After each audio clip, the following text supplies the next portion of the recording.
While Ben and I were opening our first store in LA in 2007, we were already planning for our next destination. Back then, before e-commerce had sunk its teeth in, the true mark of a brand was having physical flagships.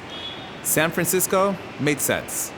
It was close, an hour's flight, but also SF was moving in our direction as far as streetwear and sneakers were concerned. Pioneer shops like True and Red 5 set the stage for a new generation of street fashion. To test the SF waters, we were invited to a group sample sale featuring only Bay Area brands. We loaded up Ben's Explorer with boxes of clothes and made the 6-hour drive to San Francisco.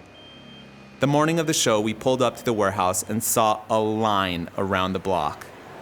Ben asked the organizer what the commotion was all about, and we were surprised to hear that the majority of the kids were there to see us. We were sold out by the early afternoon, and that's when Ben and I looked at each other and realized San Francisco was ripe for the hundreds. LA and SF have this historic rivalry. We were always told that as an LA brand, we'd never make it in the Bay. That day, we realized kids don't care where you're from, as long as you make dope shit.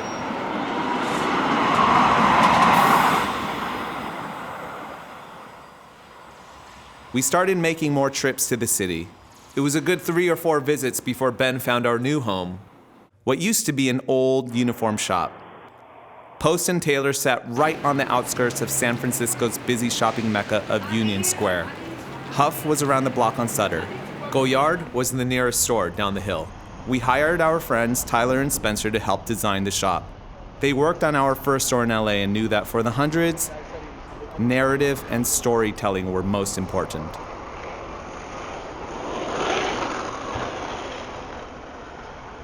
Back at the Hundreds LA, I designed an art installation with 2 graves outside the store. Skulls and bones and cultural artifacts. They symbolized Ben and I, and that our souls were invested in the space. The Hundreds was a total reflection of our lives. We ran with that, multiplying the skulls all over the San Francisco shop. Now the store wasn't just representative of Ben and I, but our entire community. The Hundreds wasn't just our brand, but everyone's. I thought of ourselves as Peter Pan's Lost Boys, so we installed Captain Hook's skull rock against the back wall. We also paid homage to Peter Pan's villain with miniature silver hooks that hung the clothes.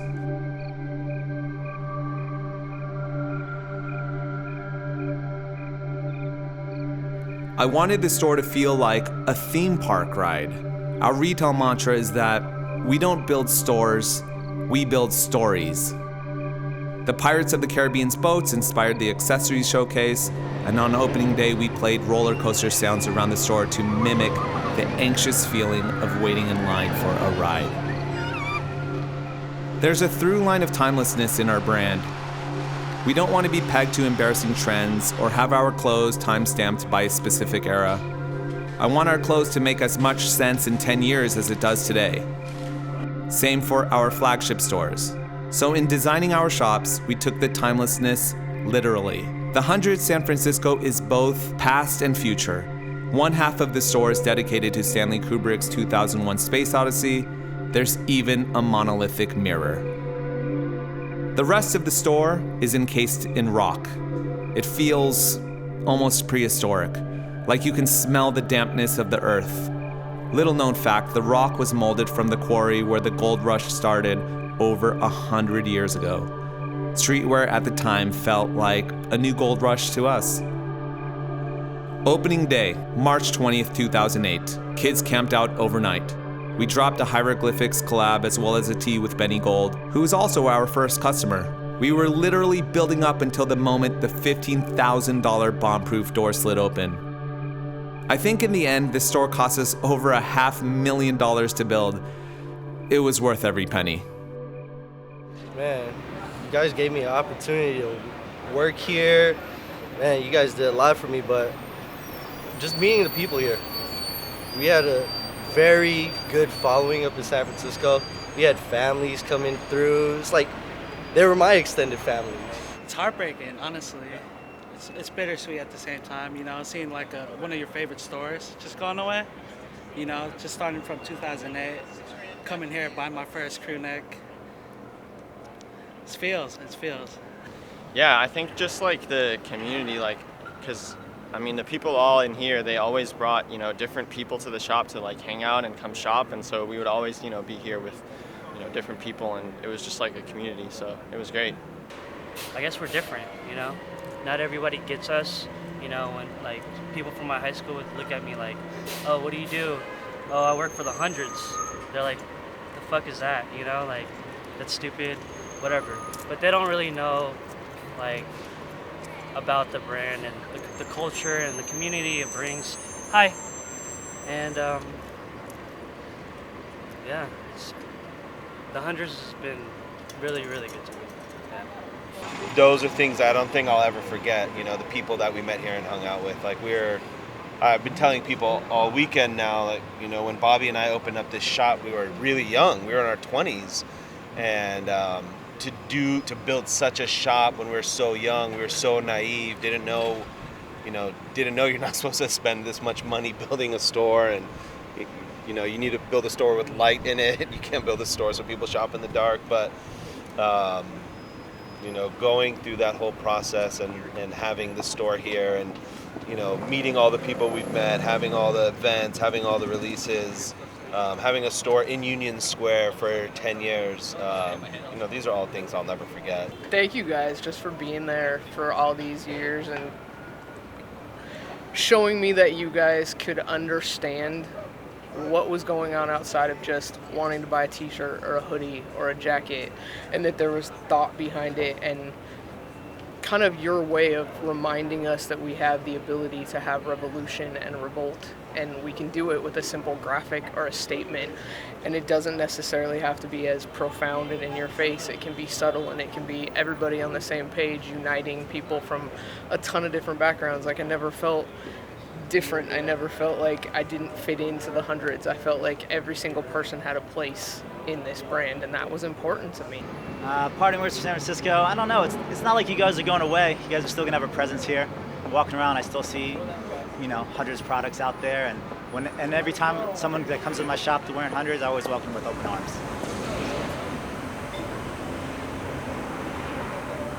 The store changed a lot over the years. San Francisco changed. We added more lights so people could see what they were buying and eventually opened up the street-facing window. Huff closed, Goyard and Blackscale departed from downtown. Fancy restaurants and upscale apartments moved in. The tech industry and the money it garnered seemed to swallow up any sense of organic culture left in the city. I don't know if the city can support independent streetwear anymore. I don't think there's enough of a fan base here for it.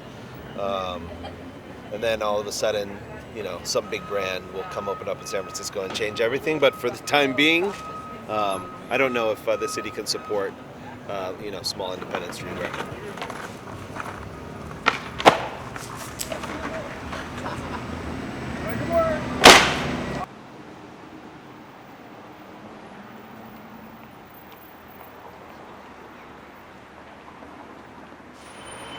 As we inched closer to our 10-year anniversary in the Bay, and as our decade-long lease was curling up, Ben and I made the difficult decision to not renew.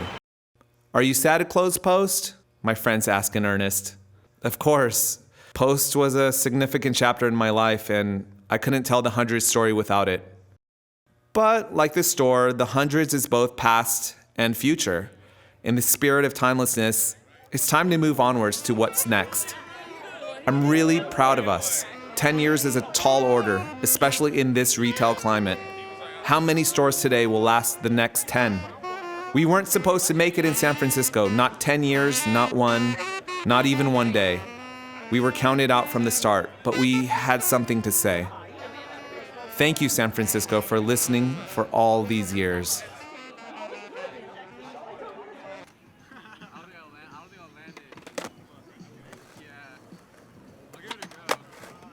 Nothing lasts forever.